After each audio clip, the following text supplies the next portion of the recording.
What are we going to ask here, Starmer? I've been thinking about this for ages because we've wanted to get him on the pod for ages, haven't we? Yeah, there's so much we could ask. Five-a-side football. Yeah. I've always wanted to ask him about that. Like finally doing a conference speech? In front of actual people. Reacting to the budget? In front of actual... Oh, hang on. He's got COVID. He's at home. Oh. What are we going to do? We've got his stand-in. It's the Shadow Chancellor, Rachel Reeves, who did this very thing in the budget response in Parliament this week. Hello, Rachel. I got a whole 45 minutes notice for that. I want you to take us, Rachel, to the moment when, I don't know, what happened? Where were you? Did the phone ring? When did it suddenly dawn on you that, oh my goodness, I'm going to have to stand in for the boss? Well, I was just walking back to my office, past Keir's office, and I walked into the sort of room where the staff are, and I said, shall I pop in and see Keir? And there was this like deathly silence in the office. And I said, shall I pop in now? And they just said, no. Keir's got COVID. and there was a sort of paralysis in the room of no one quite knowing what to do. But we knew we had to quickly swing into action. We had 45 minutes to sort it out. My background before I was an MP was as an economist. So I had to channel all that training in those 45 minutes. And then that time in the chamber listening to the Chancellor's statement and trying, in real time to unpick some of the statements that he was making and some of the claims that he was making. And did the penny for you drop straight away when you heard that Keir had COVID, that would mean it was you doing it? Yes, and of course, I mean, look, I say I only had 45 minutes. Obviously, Keir and I had been working on this speech, and it drew on some of the things that I spoke about in my conference speech just a few weeks ago. So it wasn't unfamiliar terrain. And actually, in a way, having 45 minutes means you haven't got time to get nervous or anxious. So I don't know if that's a good thing or a bad thing, but I just had to, to get on with it and do my job. And I've noticed, having been watching you in Parliament for a few years, your performances at the dispatch box, you're getting much, much more kind of punchier over the years. Is that like a deliberate thing that you've done? I like the House of Commons, and I always have since I first got elected just over 11 years ago. I like the debate. I like the fact that you've got people behind you, usually cheering, hopefully cheering, and then you've got those on the other side. Now, it was an extreme level yesterday that I hadn't experienced before. The chamber was obviously absolutely packed.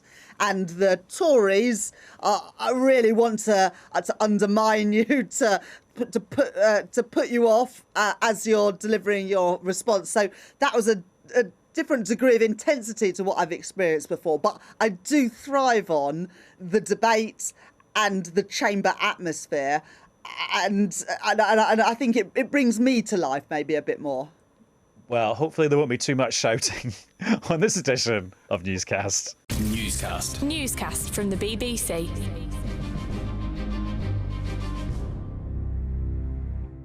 Hello, it's Adam in the studio. And Chris, also in the studio. And Rachel Reeves, the Shadow Chancellor, is sitting in the cupboard that Chris is normally sitting in this week. Thank you for joining us, Rachel. It's a pleasure. Rachel, picking up on the chat we've just had, people say, don't they, that being leader of the opposition is the hardest job in politics. And then the hardest gig in the year for the leader of the opposition is responding to the budget because it's happening and you've just got to get up straight away after it and respond.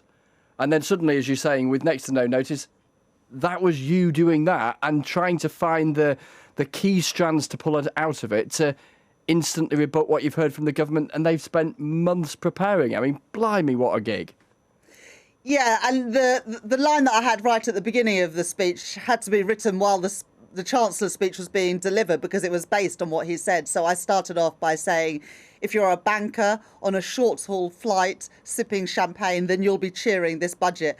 That couldn't have been written in advance because we didn't know that the Chancellor was going to cut taxes to banks, cut air passenger duty on domestic flights and cut the taxes on champagne. So some of it you have to make up as you go along, and that's quite daunting.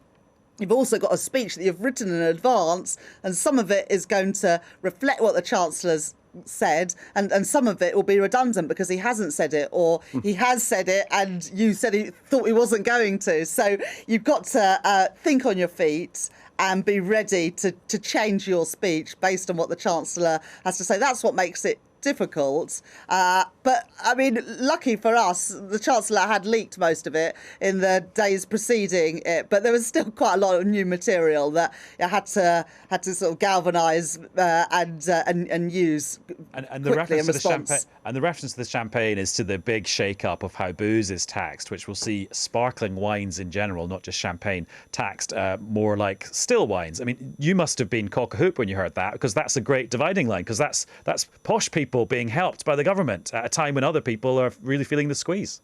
Well, red wine is my favourite drink. I'm not totally sure what's happening to that. I think if you're a port drinker, it's bad news for you. But if you're a champagne drinker, it's good news for you. Although champagne is already quite expensive in the first place. So whether that's going to have a material impact on the cost of living crisis that people are experiencing at the moment, I'm not entirely sure.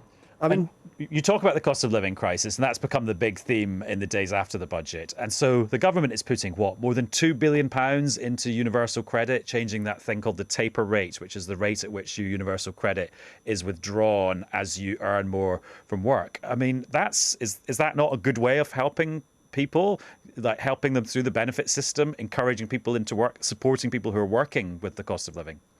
We've been calling for a reduction in that taper rate, as it's called, for a while now, but we are still in the absurd situation that the effective marginal tax rate on the lowest paid is higher than the tax rate on the Prime Minister or someone who's very highly paid. So the universal credit taper rate is still out of whack when it comes to tax rates in other parts of the tax system. But you say that the Chancellor announced £2 billion extra spending on universal credit.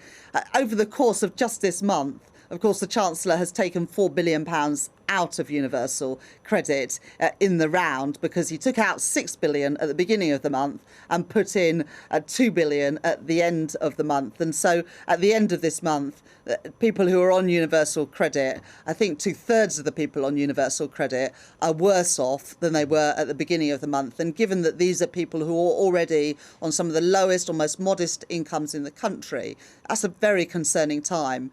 I'm intrigued, Rachel, at something you said a couple of minutes ago about the mechanics of the response that you had to give yesterday, and the lines that you had pre-prepared, some of which you delivered, but other of which you had to kind of draw a line through because either the Chancellor didn't mention it or it was overtaken by events. I'm intrigued as to what you may have said in different circumstances, stuff that you might have anticipated the Chancellor would say that he didn't.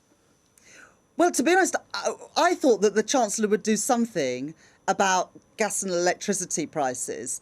I suggested last weekend that VAT on gas and electricity bills, domestic bills, could be cut from 5% to 0%. It's actually something that the Prime Minister called for 5 years ago during the European referendum, because he said it was one of the benefits of leaving that you could cut this tax. But I thought, given what was happening to gas and electricity bills right now, that the Chancellor would announce some support, either with VAT or increasing the warm homes discount. So I had a whole section sort of welcoming that and comparing it to what we had announced. But he didn't do anything. And I was surprised, because I think that in my patch in Leeds West, where I'm the MP, and I think probably in the Chancellor's constituency in North Yorkshire and around the country, the thing that people are most concerned about right now is the rising cost of living and the fact that their wages are not keeping pace with that. And that's even more so when you factor in the tax increases that are coming down the line for ordinary working people, the national insurance hike next year, the council tax increases that the Chancellor didn't announce in his budget yesterday, but are buried in the small print of the documents from the Office of Budget Responsibility. So there were things that I was surprised about yesterday that weren't in the speech, but I thought would be. Obviously, on day two after the budget is when all the think tanks pile in with their analysis. So you hear the kind of the official think tank, the OBR, on the Wednesday in the Blue Book, which I was reading this afternoon. Loads of interesting things in there. Yeah. But then this morning you get the Institute for Fiscal Studies and the Resolution Foundation, who are really making a name for themselves as talking about issues for the low paid and people on low incomes. They've come up with this figure that the tax burden, the extra tax on the average household since Boris Johnson has become Prime Minister is £3,000 as a result of this budget and the last one. Is that a figure, Rachel, that you sign up to? Or as an economist, do you think, hang on, that's a little bit of a suspect number we shouldn't be using? I think that does reflect the reality for families at the moment. We had already, council tax has already gone up. We have the national insurance increase coming further down the line. We've also had, remember, the freeze in the personal allowance and the different income tax bans. All of those things mean that ordinary working people are paying more in their taxes. In fact, I think also, maybe this is the Office of Budget Responsibility, said that the tax burden, the amount of our incomes that are taken in tax, is at the highest levels for more than 70 years now. And I think that you'd be hard pressed to find anybody who believes that our public services are in a better state than at any time in the last 70 years. So people are paying more in taxes, but it's not clear that our public services are improving at the same rate that taxes are being taken out of our wallets. But I think there's another point about who bears the burden of taxation, because I recognise and I strongly believe that our public services need to be properly funded, our schools and our hospitals that we all rely on.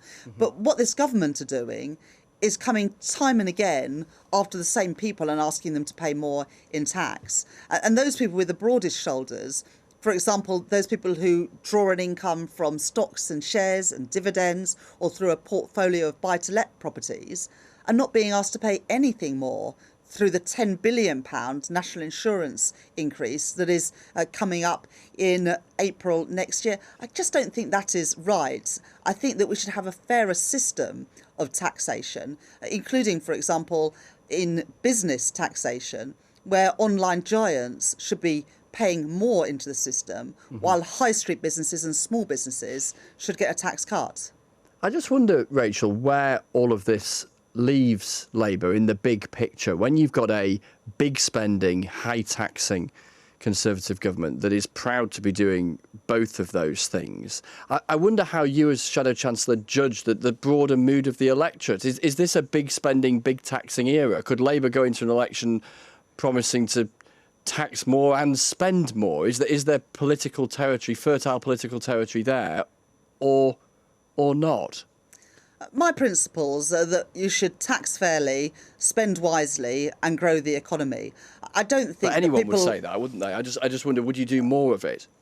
Well, I would tax differently. So I want to invest in our public services, but I would ask those with the broadest shoulders, as I just said, to pay more into the system. There are two tax increases that I announced at conference. One is that private equity managers, their bonuses should be taxed as income, not as capital gains. That would raise several £100 million every year. But also private schools that enjoy tax privileges because they are counted as charities. Those tax privileges whereby they don't pay VAT or business rates, those tax privileges should be ended, and that would bring in £1.7 billion. So there are tax increases that I would support that the government aren't doing, but there are tax increases that the government are doing, like the increase in national insurance contributions, that I just think is wrong and we would not be doing. So if you say you wanted to spend and tax wisely, cutting the VAT on domestic fuel means that a millionaire in a 25-bedroom mansion would get a massive tax break from the government as a byproduct of you trying to help people on lower incomes. That's not very wise, though, is it?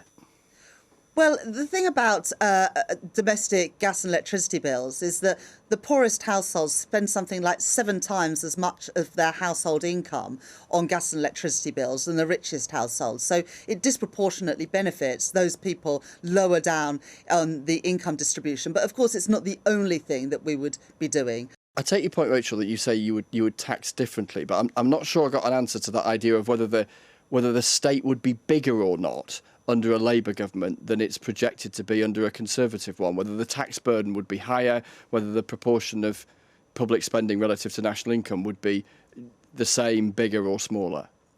So I think this is about shifting the burden of tax rather than increasing or reducing the burden of tax. The changes I'm talking about is to shift that burden, not to increase it further. As I say, the tax burden is already at a 70-year high.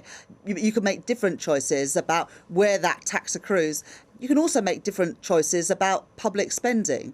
For example, this government, just yesterday, the Public Accounts Committee, the spending watchdog, if you will, said that £37 billion have been wasted on this test and trace system that hasn't delivered the outcomes the government promised and treats taxpayers like a cash machine. I don't think that's a good use of government spending. Similarly, £3.5 billion has been given to friends and donors of the Conservative Party with the outsourcing of contracts over the last year and a half.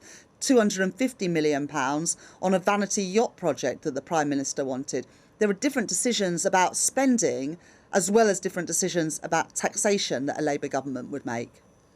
Also, the thing that happens the day after the budget is the Shadow Chancellor going around the TV studios doing the same interview a million times. And so I've heard Rachel talk about the so-called vanity yacht several times today. I wondered when it was going to come up. Sailing to port. Have you got a little bingo card that you can cross it off? And then the next thing is the news presenter goes, but that's just a drop in the ocean, if you pardon the pun. So you then get this same gag every time as well. Now, right at the start, yeah, exactly. I mean, I love a good pun myself. But right at the start, you mentioned that thing about air passenger duty, and that was the opening line of your response to Rishi Sunak. This is the idea that you don't pay air passenger duty, the tax on plane tickets for domestic flights. We should probably give the Chancellor a chance to kind of answer back at that. Here he is in Bury on BBC Breakfast this morning, talking about why actually he thinks it's an okay thing to do. Aviation in general only accounts for about 8% of our overall emissions, and of that 8%, a fraction, just 4 or 5%, comes from domestic aviation. So it is a tiny part of our emissions. So yes, we're doing this to support domestic aviation and regional airports who will benefit from this, but we are also introducing a brand new band for ultra-long haul travel. So you're right, those who fly the furthest will pay the highest rates of APD. That's consistent with our environmental objectives. And that was the Chancellor responding to that claim that how could you reduce the price of air travel in the UK just a couple of days before the entire world comes to Glasgow for the climate change conference. Now, Rachel, as a good geek, I'm sure you will have been looking at what the Institute for Fiscal Studies said today. They said that measure will in the end not increase our carbon emissions. Well, first of all, I'm glad that you know that the Chancellor was in Bury this morning because he thought he was in Burnley. No, it was a slip of the tongue. It was a tiny slip of the tongue, to be fair. Really? Yeah. So he was in Bury this morning and said that tax measure of getting rid of air passenger duty on domestic flights costs £300 million, and the budget document said that it will mean 410,000 additional domestic flights. I just don't think that's a good use of taxpayers' money to subsidise people making domestic flights. And instead, we should be investing in our rail network so that people have got a proper alternative. But also, we're not even on target to meet our 2035 carbon reduction targets. And so every little measure that moves us in the wrong direction means we are even further away from meeting those carbon reduction targets. And I do find it astonishing that the week before the COP26 conference, that the government chooses to make this a flagship policy in their budget. What message does it send to the rest of the world about how seriously the hosts of COP26 take tackling climate change? Rachel, thanks for coming on Newscast. We appreciate it, particularly given that it was, your sort of 29th interview of the day? It's a pleasure talking to both of you. But it is the pre-red wine interview. Well, they've all been pre-red wine, presumably. I don't know. I haven't had any red wine today, but I'm looking forward to a glass this evening. Cheers, Rachel. Cheers. Well, actually, we can now glide into our next guest because they're from the World Wildlife Fund for Nature, the WWF, and it's Isabella O'Dowd, their head of climate change. Hello. Hello, good evening. Just before we dive into COP26 and the climate change conference, which we're going to talk to you about, what do you think about the air passenger duty stuff for domestic flights? Because I'm confused, because some people say actually it might not be that bad for the environment after all, even though intuitively you think it would be. Yeah, I think overall we were quite disappointed to see that running up into the Glasgow climate talks next week. I think the main point being we really need to be investing in trains and kind of moving away from domestic flights. And in terms of the sort of long haul flights, I think for us it's very much about a frequent flyer. So penalising those that fly frequently, rather than penalising those that maybe have to take a long-haul flight once a year to go back to see their family. So overall, I think for us, it's a negative announcement. I think earlier this year, France even committed to ban short-haul flights where you could take a train as an alternative. And that's the sort of policies we need to see to take the climate change crisis really seriously. And that's why we're trying to get the Treasury put in place a net zero test of spending so that these things can be assessed before a spending budget or a comprehensive spending review. Now, Isabella, we've got loads to talk about with COP just around the corner, but I've got to tell you something about Adam.